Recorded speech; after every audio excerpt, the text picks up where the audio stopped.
Oke guys, balik lagi bersama kami. Ini di sini kami ada tugas kelompok ya kan. Ini ada tugas kelompok fikih zakat ya. Ini saya bersama teman saya ini. Nah, perkenalkan nama saya Farhan. Ini teman saya bernama siapa? Perkenalkan, nama saya Muhammad Rafi Akbar Nugroho. Oke, di sini saya akan menanyakan menjelaskan lah ya sedikit tentang apa itu zakat. Zakat ialah sebagian harta yang wajib dikeluarkan oleh seorang muslim dan disalurkan kepada golongan-golongan yang berhak untuk menerimanya ya guys ya. Jadi golongan-golongan yang berhak untuk menerimanya itu ada 8. Di sini kita menyimpulkan ada 4 ya Mas ya. Oke, ada 4 guys. Di sini saya beberapa dari penjelasan kita ini ada 4 golongan zakat. Oke. Golongan yang pertama ialah golongan fakir. Menurut eh, madhab Syafi'iyah dan Hanabilah, fakir ialah orang yang tidak memiliki harta dan pekerjaan yang tetap. Jadi fakir ini kerjaan dan hartanya itu tidak mumpuni untuk mencukupi kehidupannya guys. Jadi seolah-olah fakir ini sudah tidak bisa untuk bekerja lagi. Jadi kayak contohnya kayak sedang sakit-sakitan lah. Jadi pekerjaannya itu nggak bisa bekerja lagi gitu. Nah, jadi yang kedua ialah miskin. Orang miskin ialah orang yang memiliki pekerjaan tetap, namun dalam kehidupan sehari-harinya itu tidak mencukupi, hartanya itu tidak mencukupi dalam kehidupan sehari-hari. Jadi orang miskin itu mempunyai pekerjaan, tetapi dari penghasilan pekerjaan tersebut itu hartanya itu tidak mencukupi. Seperti contoh lah ya, kita itu bekerja, bekerja apa ya, buruh pabrik lah ya. Nah, namun dari penghasilan dari buruh pabrik tersebut itu tidak mencukupi. Nah, makanya banyak kisaran orang-orang di sekitar kita itu mengemis gitu kan. Kan kasihan gitu kan untuk untuk memenuhi kebutuhan sehari-hari gitu. Jadi kasihanlah mereka, guys. Eh Semoga untuk pengemis-pengemis di luar sana diberi hidayah oleh Allah, diberi harta yang bermanfaat, diberi ilmu yang cukup, dan diberi harta yang dilimpahkan oleh Allah. Amil zakat. Menurut peraturan Perbanas tahun 2018, definisi zakat definisi zakat adalah seorang atau sekelompok orang yang diangkat atau diberi kewenangan, seperti kita ditunjuk resmi lah, contohnya kita diberi surat seperti SK, surat resmi dari lembaga atau Basnasnya sendiri. Untuk tugas amil menurut Undang-Undang Nomor 23 Tahun 11 Pasal 1 tentang pengolahan zakat adalah kegiatan perencanaan, pengorganisasian, pelaksanaan dan pengawasan terhadap pengumpulan pendistribusian zakat itu sendiri. Untuk tujuan adapun syarat untuk menjadi amil menurut Undang-Undang tahun 23 pasal 11. 1. WNI, yang kedua beragama Islam, bertakwa kepada Allah Subhanahu wa taala, berakhlak mulia dan berusia minimal 40 tahun.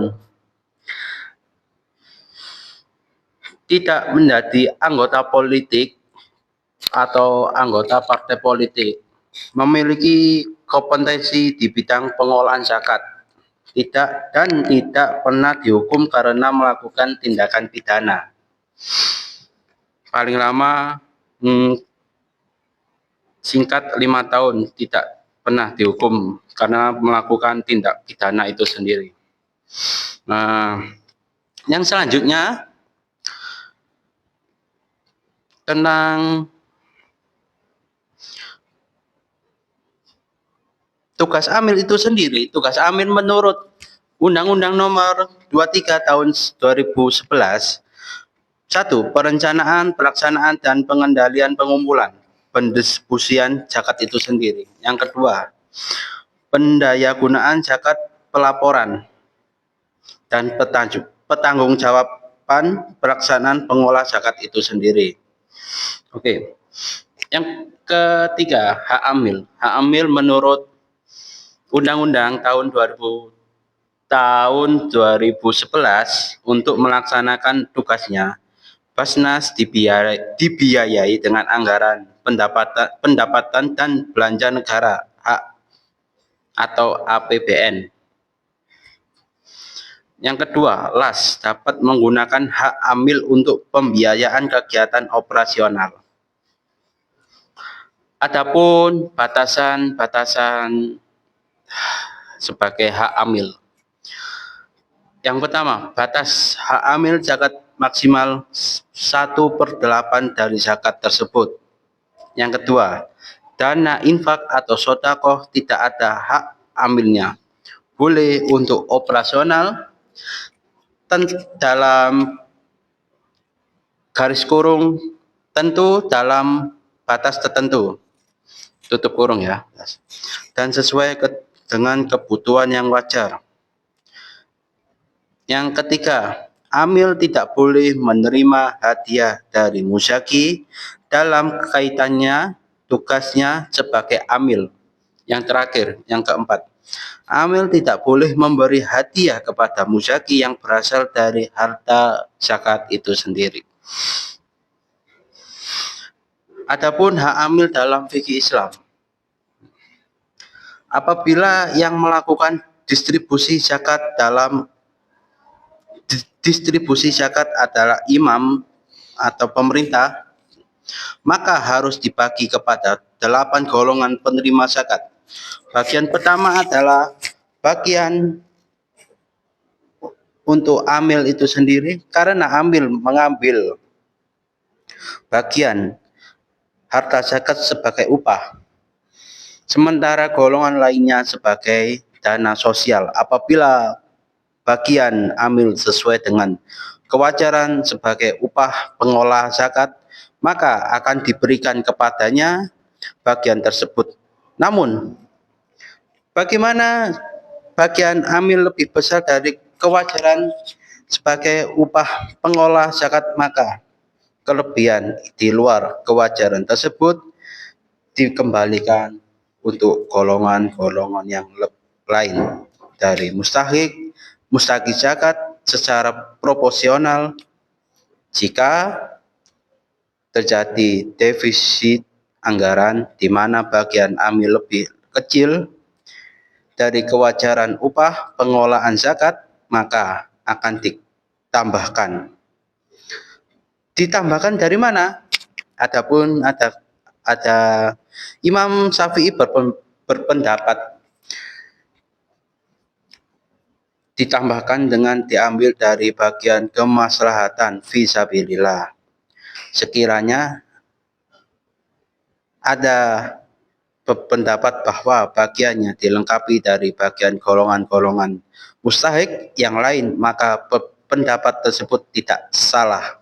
Hadis riwayat As-Sayyid Al-Musdad. Demikian penjelasan dari amil zakat. Jadi amil zakat sendiri itu seperti kayak sekelompok orang lah ya yang dipilih oleh masyarakat, dan itu dipilih oleh masyarakat untuk diajukan ke pemerintah supaya dipilih oleh pemerintah itu sendiri. untuk mendapatkan SK itu sendiri. Oke, oke. Jadi Ya, untuk mendapatkan SK itu sendiri. resmi untuk menjadi anggota resmi. Oke, oke. Jadi seperti itu ya guys ya, amil zakat. Oke. Gimana Mas lanjutannya yang tadi? Oke, ini di sini kita menjelaskan selanjutnya ialah gorim ya. Nah, gorim itu seperti gini. Gorim itu golongan yang memiliki hutang, namun mereka itu tidak sanggup lah untuk membayar hutangnya. Jadi mereka itu tidak mempunyai harta sepeser pun untuk membayar hutangnya. Jadi kan kita tahu sendiri kan, hutang itu kan apa namanya? Hutang itu kan wajib dibayar. Kalau tidak dibayar kan ditagih ke akhirat kan ya. Jadi gorim itu orang yang sedang memiliki hutang. Namun mereka sendiri itu tidak mempunyai harta untuk melunasi hutang mereka sendiri. Jadi seperti itu Mas Gorem. Nah, oke, sekian dulu dari kami berdua ya. Untuk apa namanya? Jadi sekian dulu dari kami berdua. Assalamualaikum warahmatullahi wabarakatuh. Jangan lupa guys, like, comment, and subscribe. Oke?